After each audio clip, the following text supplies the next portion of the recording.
Oye, ya llegó, ya llegó, ya llegó. Oye, ya llegó, ya llegó, ya llegó. Comenzó el corito histórico, histórico. Comenzó el corito histórico, histórico. El podcast en idiomas de la calle, si no lo conoces, mejor que te calles. Esto es para gente común y corriente, de lo que sucede, siempre está pendiente. Con Javier Lara y Dorian Márquez. Así que para la oreja que no repito, óyeme. ¡Bum! Panas y bellas damas, bienvenidos a una nueva edición de nuestra sección de los viernes en el Corito Histórico. Chayanne se llama Elmer. ¡Eso! Tú sabes que estamos en esta sección donde de entrada ya el fin de semana estamos respondiendo las preguntas que nos hacen llegar todos ustedes, toda la gente que nos escucha. Ahí Javier se lanzó un llamado durante la semana anterior. Y bueno, recibimos varias preguntas súper chéveres a las que le dimos su respectiva investigación como siempre y vamos a responder ahí. Cuéntale tú, Javier. Así es.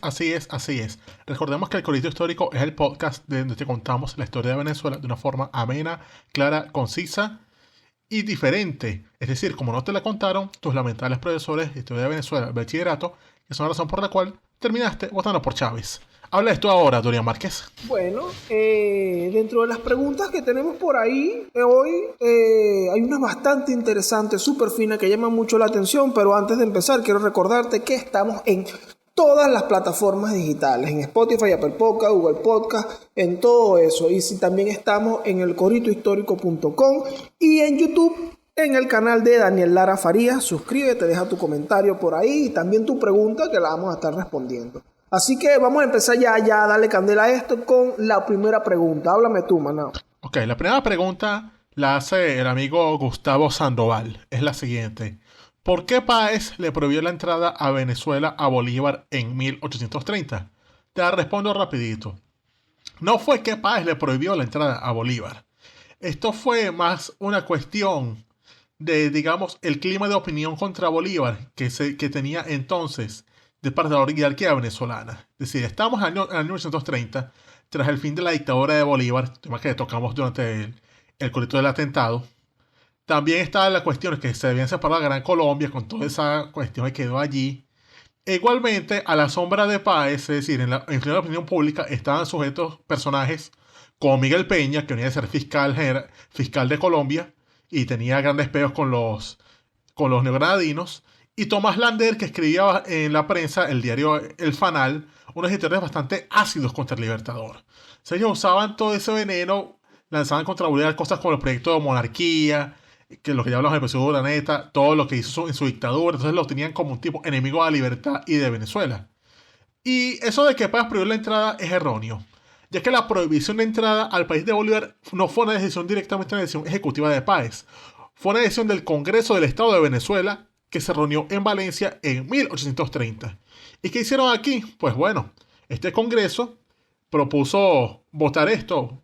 Esta fue una propuesta directamente, tengo entendido que la hizo el mismo Peña. No estoy seguro, pero va por ahí. Hicieron la propuesta y la propuesta se votó. Y esta propuesta la aprobaron casi que fue una mayoría aplastante. Solo hubo 2 votos salvados para esta propuesta. Y vino de 2 tipos serios. Uno fue Manuel Urbina y el otro, José María Vargas, como ya dijimos en nuestro corito sobre este prócer. Gran bolivariano, José María Vargas. Entonces, esta propuesta, aprobada de forma abrumadora, con las 2 manos de todo el mundo, de casi todo el mundo allí, la llevaron a que el presidente Páez la pasara, pues, porque ya lo que quedaba era que la pasaran. Y Páez lo que hizo fue simplemente acatar una orden del Congreso con el presidente respetuoso de los poderes públicos que era. Porque esto no se habla mucho de Páez, pero el pana en sus periodos de gobierno, el tipo de verdad mantuvo las formas republicanas totalmente. Es decir, se comportó, el carajo dijo, no, si el Congreso dijo eso, pues toca cumplirlo. O sea, nada de decir, no, yo no voy a parar el Congreso, yo voy a intervenir esta vaina porque esto no es así. Porque si bien se sabía que Páez era muy apegado a Bolívar, porque de verdad lo era, mira, el Seba se tuvo que dar su puesto, porque él dijo, mire, yo soy un carajo que respeto las leyes. Y coño, sí, Bolívar es muy amigo mío y todo eso, pero el pueblo habló y yo tengo que cumplirlo. Yo no voy a intervenir el Congreso, yo no voy a patear la mesa por algo como esto. Así que, miren, yo no puedo ir contra decisiones del legislativo. O sea, lamentablemente yo soy un presidente respetuoso de las leyes, así que no puedo hacer más nada. Es decir, por mucho que le hubiese querido aprobarle la entrada a Bolívar, mira, él no podía ir contra un poder público establecido. Es decir, fue más bien una decisión sensata dentro de ese tiempo. No era nada personal. Para realmente, nada. Allí no era nada personal. Incluso Páez estaba en esa posición por cuestiones de las circunstancias. Él era el hombre fuerte que había. Bueno, él encabezó la vaina. O se puso al frente de la cuestión. Y no era nada personal porque, bueno, al final quien decidió fue el Congreso, pues. Y punto. Hay una mayoría allí que, bueno, estarían de su parte que no venga para acá antibolivariano, no venga. Y así fue. Exacto, simplemente cumplió con lo que mandó el Congreso. Y dentro de todo, en un país donde, bueno, mucho más adelante, la gente muchos líderes empezaron como a quebrar esa santidad del Congreso. O sea, lo que hizo Monagas al asaltarlo. O sea, que Páez haya hecho eso demuestra mucho de él, porque los casos que vienen después de Páez, o sea, como Vargas y mismo Soulet, siguieron el ejemplo. O sea, cuando el Congreso les pasaba leyes, ellos, bueno, la acataré y ya, porque era una cuestión como de autoritas, de saber respetar y darse el puesto respecto a los demás. Porque si no respetas al Congreso, bueno, pasa lo que pasa con Monagas, o bueno, lo vemos hoy mismo. O sea, esa amarrachada que es toda la dictadura de Maduro y el problema con la Asamblea. Es decir, lo vemos claro. Exactamente. Entonces, bueno, aquí está ya respondida esta pregunta de qué fue lo que pasó ahí, por qué le prohibieron la entrada a nuestro niño Simón, y ahí está la respuesta que le lanza Javier a Estepanita. Muchas gracias por tu pregunta.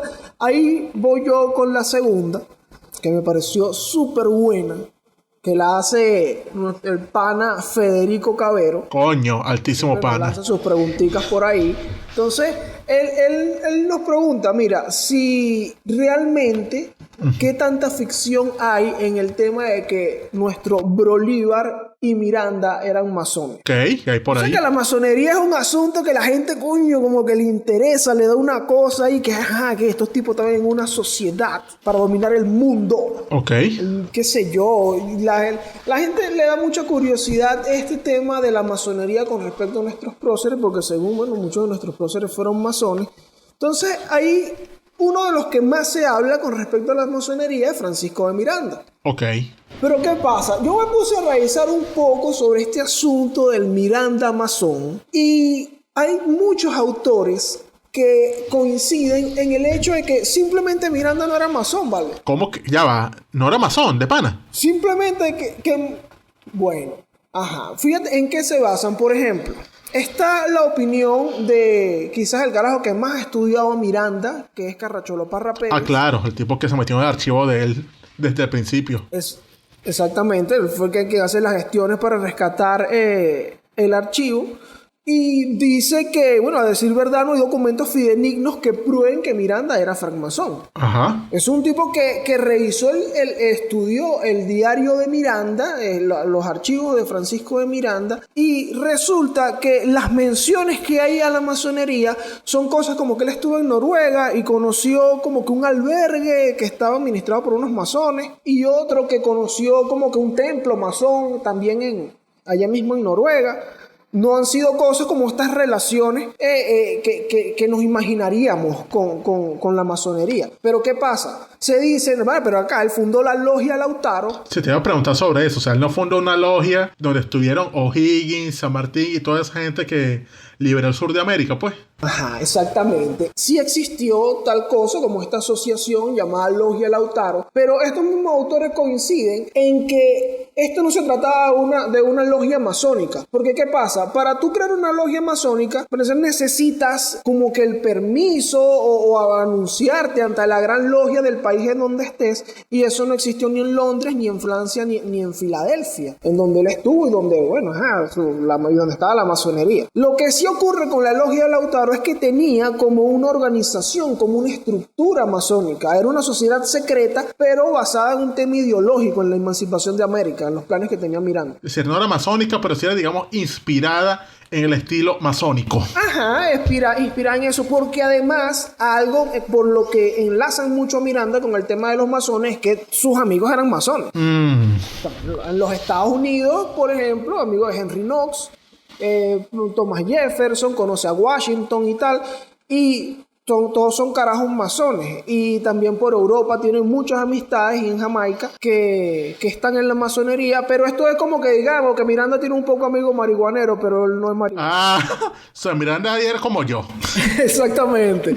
Entonces bueno, en la parte de Miranda realmente no existe, muchos coinciden en que no existen estas pruebas que él aparezca en una lista de alguna logia masónica de entonces. Pero bueno, como que sus movimientos, la forma en que estructuraba estos movimientos, estas reuniones en donde metió a O'Higgins, en donde terminó metiendo a otros, lo llevaba bajo un estilo masón. Ok, o sea, se inspiró, mas no estaba ahí metido. Sí, incluso, pero bueno, a mí lo que me parece muy valioso de este asunto es que personas como el mismo Parra Pérez, que estudiaron a fondo, dicen que, mira, de verdad no existe. Incluso hay una cita por allí de un libro que se llama Páginas de Historia y Polémica, Okay. donde él dice que este tema del Miranda masón es un asunto que sale de las fantasías no recuerdo en este momento el nombre del autor, pero de un autor que empezó a regar o a promover esta idea, porque no hay pruebas, pues. Es uno de esos tantos chismes venecos, tipo, el mismo que le introdujeron de que, ay, ese Miranda, imagínate, se le metió bajo la falda a la zarina. Ay, qué recho. Es una especie de efecto Mandela, hermano, porque tú sabes que además está reforzado, porque resulta que por ahí investigando sobre este asunto, el Día de la Masonería Nacional en Venezuela es el 28 de marzo, día en honor a Francisco de Miranda. Coño, pero si no era masón, entonces ¿por qué lo honran los masones? Bueno, porque sería fino. Al parecer es una cosa del siglo XX, todo este movimiento de asunto de relacionar a los próceres con la masonería, que hubo muchos que sí fueron, como en el caso de Bolívar, aquí caemos en Bolívar, que Bolívar sí fue iniciado. Sí, es verdad eso. Claro, cuando él estuvo en España, sí fue iniciado. Luego en Francia, al parecer, recibe el grado de compañero, y esto tiene sustento porque su nombre sí está. Sí está en la lista. Claro, una lista de la logia francesa. Mira, aquí aparece Simón Bolívar, oficial español. Entonces, carajo.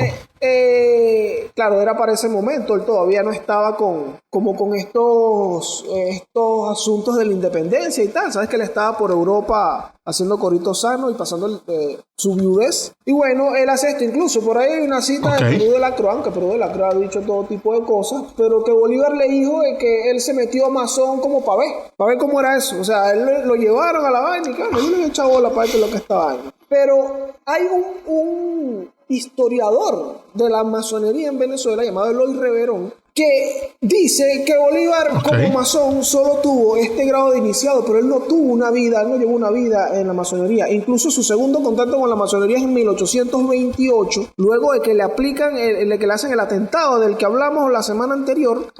Él, entre las prohibiciones que hace, prohíbe las reuniones de la masonería. O sea, que el segundo contacto que tiene para prohibirlos, para ilegalizarlo. Porque si algo se sabe es que al parecer en la masonería el que sí estaba bien muy metido era Santander. Entonces era como una forma de que, mira, estos están con Santander también, ellos sabían del peo. Una forma como de hacer persecución a sus oponentes. Exactamente. Entonces, ¿cuál es la respuesta aquí concreta? Miranda, bueno, de verdad no hay pruebas de Miranda masón.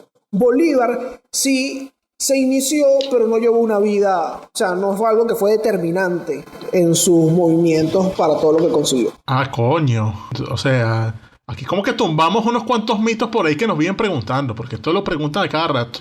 Sí, vale. Por ahí van a salir un pocote diciendo que eso es embuste, que el nuevo orden mundial viene por nosotros, qué sé yo. Pero bueno, eso es lo que dicen ahí los autores serios. Ok. Bueno, tenemos aquí este tema ya resuelto, pendientes por ahí. Pero por aquí tengo otra pregunta que también es como medio polémica, pero es buena. Esta la hace el amigo Alfonso Zambrano. Es un poco, digamos que es como varias preguntas en una. Aquí me pregunta Alfonso: ¿el sentimiento libertario dónde empezó? ¿En el sur, en el medio o en el norte? Específicamente, ¿quién fue primero? ¿Bolívar o San Martín? Como dirían ustedes, ¿el huevo o la gallina? Bueno, vamos por partes. Toda esta cuestión de la independencia en América fue paralela, o sea, esto es un todo.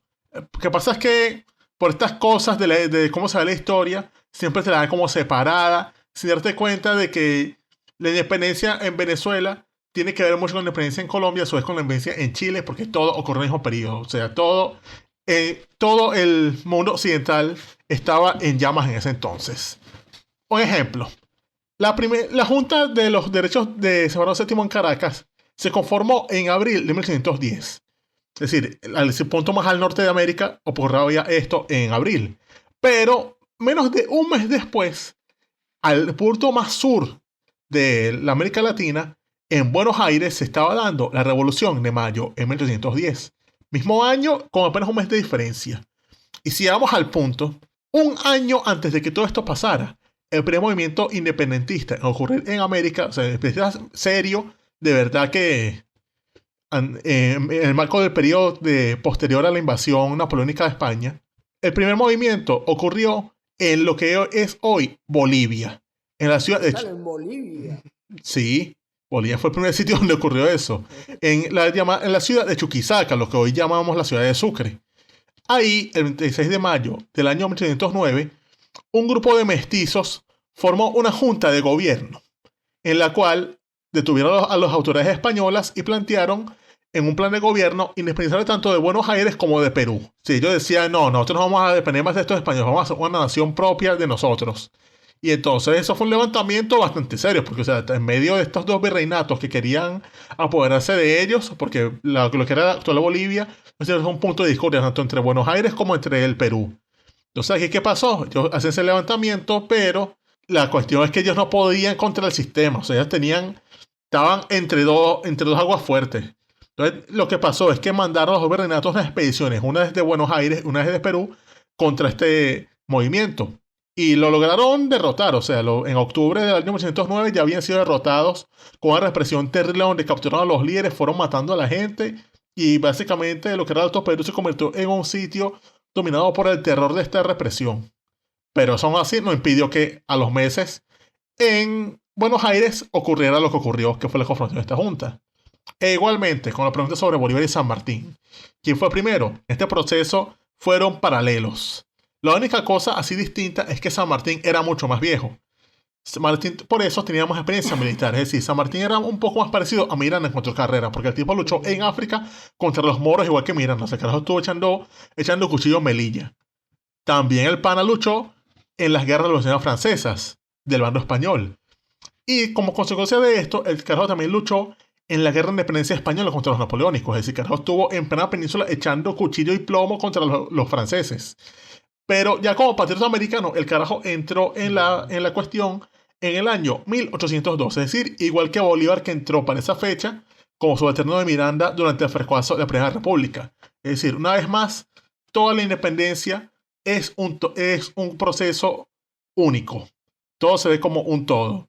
Y a la vez eso tiene relación con lo que estaba pasando en Europa, claro, que era toda esa guerra napoleónica, la cual tenía a todo el mundo en llamas, y esas llamas a su vez fueron poco a poco llegando hasta América, hasta convertirse en lo que sería la Gran Revolución Americana, que conocemos como simplemente la independencia de las repúblicas de la América Latina. Exacto, o sea, realmente aquí no es que quién fue primero y tal, esto fue como un efecto dominó que vino desde toda esta turbulencia que había en España, en Europa, y que bueno, terminó impactando aquí. Correcto, así es. ¿Qué más te queda por ahí, Dorian? A ver, mi última pregunta también está burda de fina, burda interesante. La hace el panita Luis Astuy Lozada. Ok.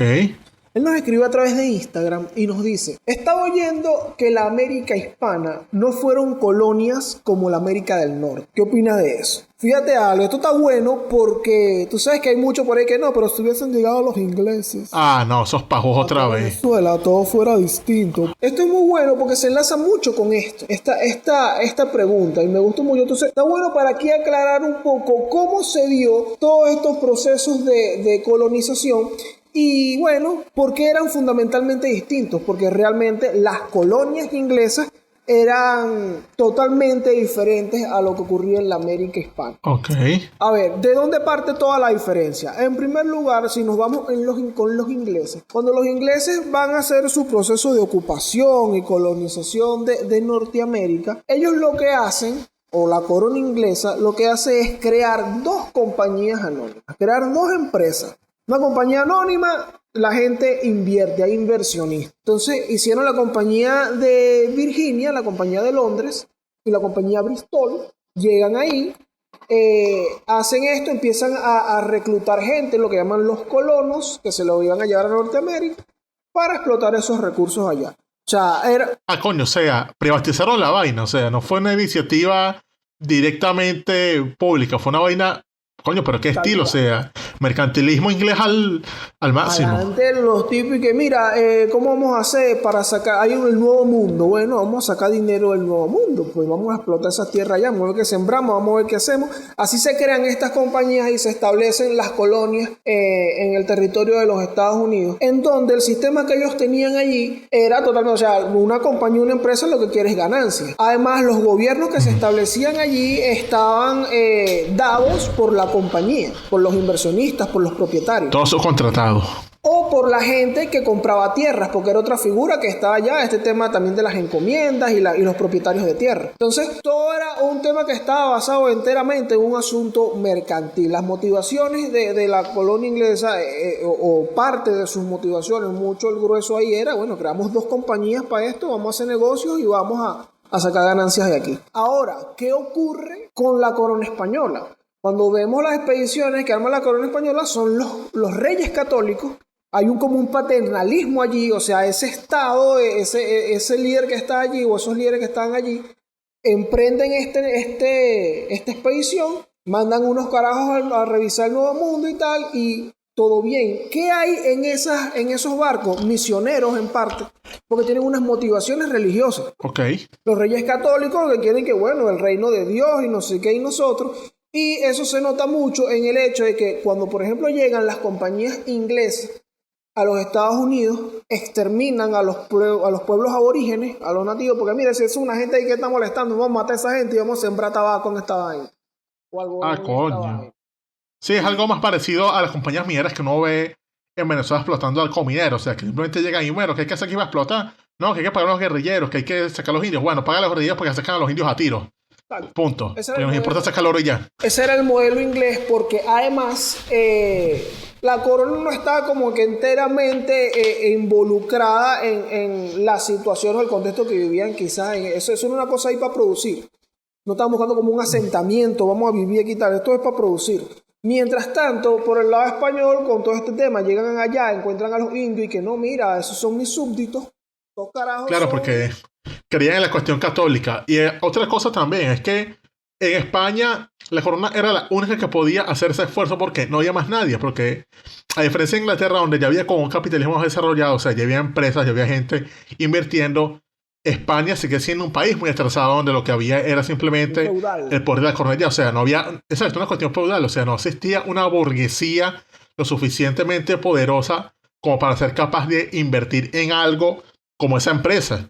Es decir, no la había, porque todo era el poder de la iglesia, el poder de la nobleza que acababa de hacer esa gran empresa que había sido la conquista de Granada, de Andalucía, y lo que quedaba era hacer la conquista de América. O sea, no había nadie más, eran ellos o nada. Si los ponían a depender del pueblo español, bueno, nunca habrían salido del puerto de Palos, jamás. Entonces, cuando vemos aquí un poco la diferencia en las colonias inglesas, las leyes dependían de lo que establecían los consejos de las compañías, las cortes de las compañías con los propietarios y los accionistas y todo esto. Mientras que en España eran los reyes católicos que emitían, o los reyes que estaban posteriormente, quienes emitían las normas y las leyes de convivencia en el Nuevo Mundo, que incluso esto hace que se generen las llamadas leyes de Indias. Claro. Que es donde se le da, bueno, toda esta posición de ciudadano a esos pueblos aborígenes que estaban aquí y tal. Entonces, esto hace, por un lado, esto ya lo hace fundamentalmente distinto, pero por otra parte también está la organización política y territorial. Mientras allá en los Estados Unidos, los ingleses simplemente establecieron colonias, asentamientos allí para trabajar y esto, en España organiza su reino el Nuevo Mundo en virreinatos, provincias y capitanías generales. Claro. Entonces, estas ya son figuras que están ahí que le dan cierto poder, autonomía y otras cosas al territorio. Entonces, creo que como una organización un poquito más compleja, con otras motivaciones, distintas a la que tienen los ingleses, que fíjate que en su proceso de llevarse a la gente para trabajar allá, el punto era que vénganse a trabajar y nosotros les pagamos con comida y casa. A coño. Ya, con comida y casa, y eso es lo que estamos a dar. Vénganse para ustedes, son unos perdedores aquí en Inglaterra, vénganse para acá por lo menos a trabajar con algo. Y esta gente fueron reemplazadas posteriormente con los negros, porque fue como que, bueno, pero a los negros no tenemos que dar casa. O sea, ellos dijeron, coño, ¿para qué vamos a traer gente que trabaje y darles comida? Darles 1 kilo de arroz cuando podemos traer unos negros y comprar 7 látigos que salen más baratos que unos arroces. Compramos látigos y traigamos negros y ya. Por lo menos no nos joda. O sea, ahorra plata, mano. O sea, criteriosamente millonaria. Exactamente. Los ingleses se lanzaron su mente de tiburón y que no vale, pero a los negros no tenemos que dar tanta comida. Y vamos a traerlo para acá. Y bueno, estas eran las diferencias fundamentales que habían. Vemos unas motivaciones muy comerciales en uno y en otro es un tema como que religioso y un tema también de expansión del imperio de una manera distinta a los ingleses que buscaban más una expansión como comercial. Eso, la cuestión comercial contra la cuestión, digamos, de motivaciones político-religiosas. Exactamente. Entonces, bueno, estas son las diferencias. Sí eran diferentes, que eran diferentes los Estados Unidos y las que habían para acá abajo, totalmente distintas. Claro que sí. Pero esto es lo que nos queda de estas preguntas. Esperemos que hayan resuelto sus dudas. Recordemos que estamos saliendo con el channel se llama Elmer todos los viernes por el canal de Daniel Lara Farías y por nuestros diversos canales en todas las plataformas de podcast como Apple Podcast, Spotify, Anchor, Evox y todas las que ustedes se imaginen. Nos falta es que si salí por Radio Nacional de Venezuela, pero eso no va a pasar aún. Sí mismo, panas míos, recuerden también que estamos en Instagram, el Corito Histórico _, también si nos quieres escuchar por otro medio, está en elcoritohistórico.com, están los episodios. Y bueno, recuerda también dejar por ahí tu duda, aquí abajo en los comentarios de YouTube, déjanos tu comentario y dale like si te gustó. Y además, si tienes una preguntita, ten por seguro ahí que la vamos a responder para los próximos Chayanne, se llama Elmer. Así que, bueno, esperamos que lo hayan disfrutado y hayan aclarado sus dudas. Me quité ya.